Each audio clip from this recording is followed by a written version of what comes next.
Koridor 13 Transjakarta adalah rute Transjakarta yang melayani dari CBD Ciledug sampai dengan Tendean. Koridor ini memiliki 15 halte dengan jarak tempuh sepanjang 9,3 km. Berdasarkan Pergub DKI Jakarta Nomor 13 Tahun 2019 tentang SPM Layanan Angkutan Umum Transjakarta, ada 6 jenis pelayanan dasar yang harus dipenuhi, yaitu keamanan, keselamatan, kenyamanan, keterjangkauan, kesetaraan, dan keteraturan. Dan dalam video kali ini kami hanya fokus pada aspek kesetaraan dan keteraturan. Yang pertama, aspek keteraturan. Pada setiap halte, kita dapat menemui petugas yang siap membantu dan melayani penumpang yang memerlukan informasi ataupun bantuan ketika akan menggunakan angkutan umum Transjakarta.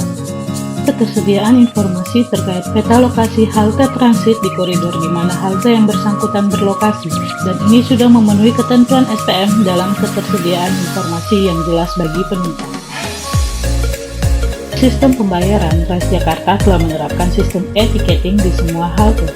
Karena metode ini praktis, mudah, dan transparan, semua gate pembayaran yang tersedia pada setiap halte di koridor 13 berfungsi dengan baik. Untuk informasi waktu dan gangguan perjalanan, pada tiap halte sudah tersedia sarana informasi elektronik berupa televisi display.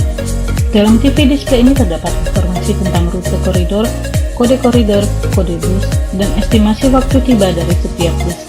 Estimasi waktu ini didapat dari koneksi dengan GPS yang ada pada setiap bus. Berdasarkan hasil survei, didapatkan waktu headway untuk arah Tendean Ciledug bahwa 8 dari 14 bus memenuhi standar minimum, sementara untuk arah Ciledug Tendean hanya 2 dari 10 bus yang memenuhi headway standar minimum, di mana standar pelayanan minimal headway adalah 5 menit untuk peak hours dan 10 menit untuk off-peak. Untuk waktu henti bus di halte rata-rata hanya 15-30 detik, dan ini sudah memenuhi standar pelayanan minimum di mana waktu henti maksimal bus adalah 60 detik.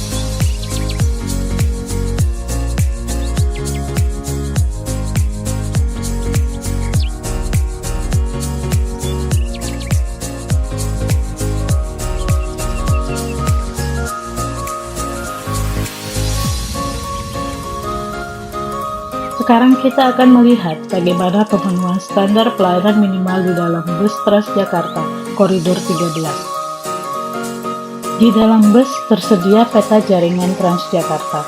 Informasi berupa audio juga tersedia untuk memperjelas penumpang yang akan turun di suatu halte.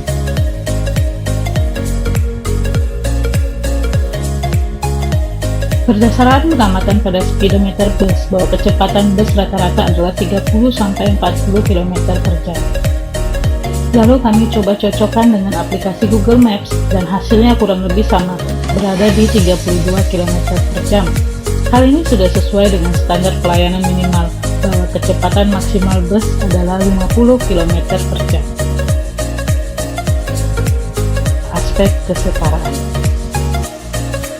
Di dalam bus yang kami amati sudah terdapat 4 kursi prioritas yang ditandai dengan warna merah bagi lansia dan ibu hamil. Selain itu juga disediakan 1 ruang khusus untuk pengguna kursi roda yang berada di dekat pintu keluar. Hal ini sudah memenuhi standar pelayanan minimal. Untuk bus tipe sedang harus memiliki minimal 2 kursi prioritas dan minimal 1 ruang khusus kursi roda.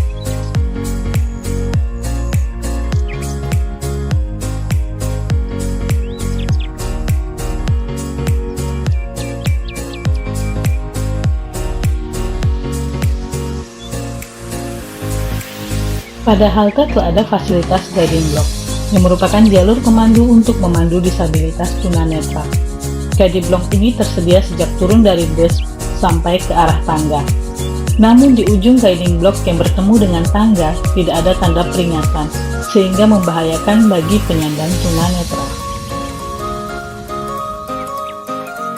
Sayangnya pada koridor 13 ini, haltenya berada di atas jalan atau elevated line, yang dirasa cukup tinggi untuk dinaiki penumpang, dan belum tersedianya tangga eskalator ataupun lift untuk membantu penyandang disabilitas tunadaksa ataupun anak-anak dan lansia menuju halte.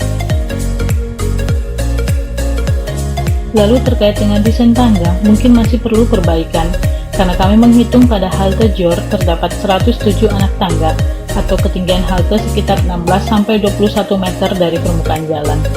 Dan ada satu titik di mana ada sekitar 50 anak tangga, namun tidak ada bordes, sehingga hal ini membuat tidak ada waktu istirahat untuk penumpang yang naik menuju halte.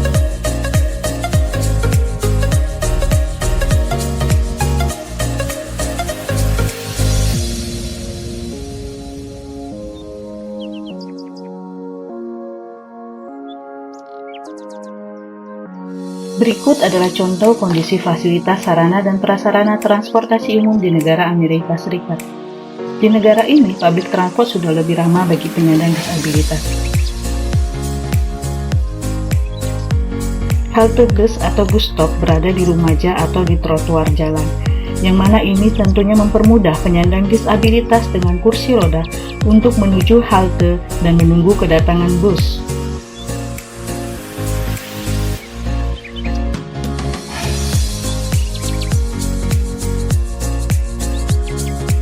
Bus sudah dilengkapi dengan ram sistem mekanis.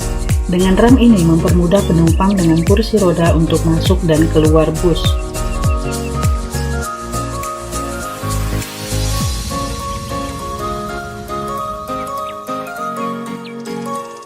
Di dalam bus sudah disediakan kursi yang bisa dilipat, di mana bila ada penumpang dengan kursi roda, bisa digunakan sebagai ruang khusus bagi penumpang disabilitas dengan kursi roda.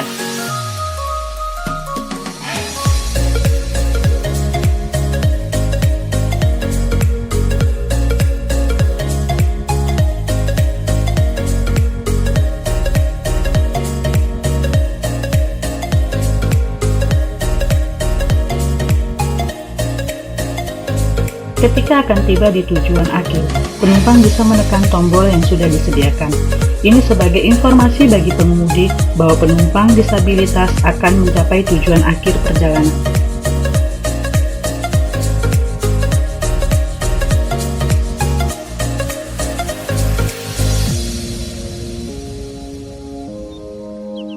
Pada halte juga sudah disediakan papan informasi atau petunjuk bahwa halte tersebut menyediakan fasilitas bagi pengguna kursi roda.